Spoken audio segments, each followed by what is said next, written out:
तुम्ही बाप हे नाव का निवडलं? का ठेवलं?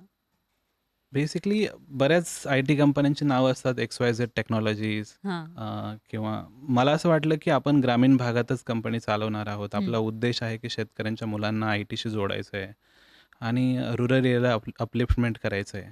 तर गावाकडे काय असं नाव आहे, जे लोकांना स्ट्राईक होऊ शकतं? हां. कारण brand name is so much important. Yes. आणि म्हणून मला असं वाटलं, की गावाकडे बाप हा शब्द खरं तर 2-3 वेगवेगळ्या अर्थाने घेतला जातो. पहिली हं. गोष्ट म्हणजे बाप म्हणजे पाठीराखा एकमेकांच्या म्हणजे सगळ्यांना साथ देणारा, सगळ्यांच्या पाठीशी भक्कमपणे उभा राहणारा. दुसरं म्हणजे अनेक असे विचित्र प्रवृत्ती गावाकडे असतात हं. आणि मग त्यांच्यात बोलण्यात असं होऊन जातं, की "तू काय माझा बाप आहे का?" हं. किंवा "तुम्ही काय आमचे बाप व्हायला निघालेत हं. का?"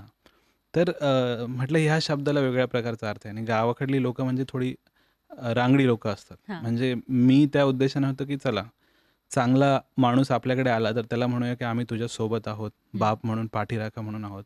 एखादा विचित्र आला, की त्याला हे म्हणूया, की आम्ही तुमचे बापच होऊन दाखवतो. So it has multiple meaning. But हं. मेन मीनिंग असा होता, की गावाकडे लोकांना म्हणजे आईवरती बऱ्याच गोष्टी होतात. हं. आपण बघतो, की आईवरती खूप पुस्तकं लिहिले गेलेत. आईवरती बऱ्याच मूव्हीज झाल्यात. हं. पण बापाला तो एक इम्पोर्टन्स मिळत नाही, भलेही तो कितीही महत्त्वाची कामं करत असू द्या. तर मी माझ्या आयुष्यात असं बघितलंय, की माझे वडील शेतकरी असल्यामुळे हं. त्यांना कधी आमचं शिक्षण कळलं नाही. मी कुठल्या क्लासमध्ये आहे ते त्यांनी म्हणजे त्यांनी कधी लक्षही दिलं नाही. कारण ते त्यांच्या शेतीच्या कामामध्ये बिझी असायचे. हं.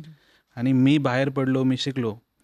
पण मला माझं उच्च शिक्षण घेत असताना नेहमी असं जाणवलं, की वडील जर शिक्षित असते, वडील जर नोकरी करणारे असते, तर आपला बराच मार्ग सोपा झाला असता. हं. आणि ती जाणीव होती. आणि मग तेव्हा बापाचा इम्पॉर्टन्स हा नेहमीच कळत गेला होता.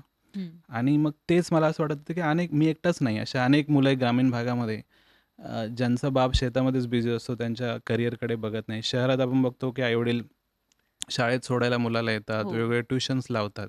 गावाकडे तसं काही होत नाही. हं. तर म्हटलं ह्या सगळ्या मुलांसाठी एक पाठीराखा म्हणून बाप कंपनी नेहमीच उभी राहिली पाहिजे. म्हणून त्याला आम्ही बाप असं नाव दिलं.